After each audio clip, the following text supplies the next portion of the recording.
ഇന്നൊരു variety chicken fry നോക്കാം. ചിക്കൻ്റെ ഒരു ജസ്റ്റ് പീസ് തന്നെ ഞാൻ എടുത്തിട്ടുള്ളത്. അത് 2 കഷ്ണമാക്കിയിട്ട് നമ്മൾ ചെറിയ ചെറിയ സ്ലൈസ് ആക്കിയിട്ട് അരിഞ്ഞ് മാറ്റി വെക്കണം.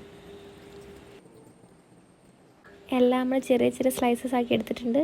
ഈ ഒരു കനം മതിയാവും.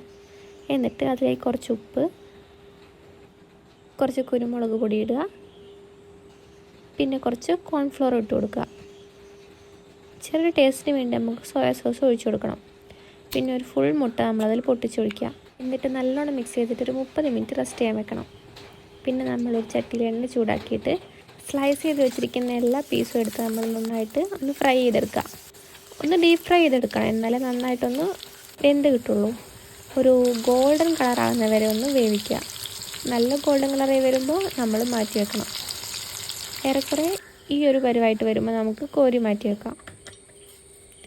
എന്നിട്ട് പിന്നെ നമ്മൾ ചട്ടിയിലേക്ക് കുറച്ച് വെളുത്തുള്ളി, പച്ചമുളക്, പിന്നെ കറിവേപ്പില എല്ലാം ഇട്ടിട്ട് നന്നായിട്ടൊന്ന് വഴറ്റുക. അതിനുശേഷം നമ്മൾ കുറച്ച് തൈര് ഒഴിക്കണം. ഞാനെടുത്ത തൈരിൻ്റെ ക്വാണ്ടിറ്റി കുറച്ച് കൂടിപ്പോയി. നമ്മൾ ഒരിക്കലും എത്ര എടുക്കരുത്, കുറച്ച് എടുക്കാൻ പാടുള്ളൂ. എന്നിട്ട് അതിലേക്ക് വളരെ കുറച്ച് മുളക് പൊടിയും മഞ്ഞൾപ്പൊടിയും ഇട്ടിട്ട് നമ്മുടെ ഫ്രൈ ചെയ്ത് വെച്ച് ചിക്കൻ ഇട്ടിട്ട് ഒന്ന് മിക്സ് ചെയ്യുക. ഞാൻ തൈര് കൂടുതൽ എടുത്തുകൊണ്ടാണ് കുറച്ചിങ്ങനെ വെള്ളമായിപ്പോയത്. അപ്പോൾ സാധനം ഇവിടെ സെറ്റായിട്ടുണ്ട്. തൈര് കൂടുതൽ എടുത്തതിൻ്റെ കുറച്ച് പുളിയുള്ളൂ. എല്ലാവരും ട്രൈ ചെയ്ത് നോക്കുക.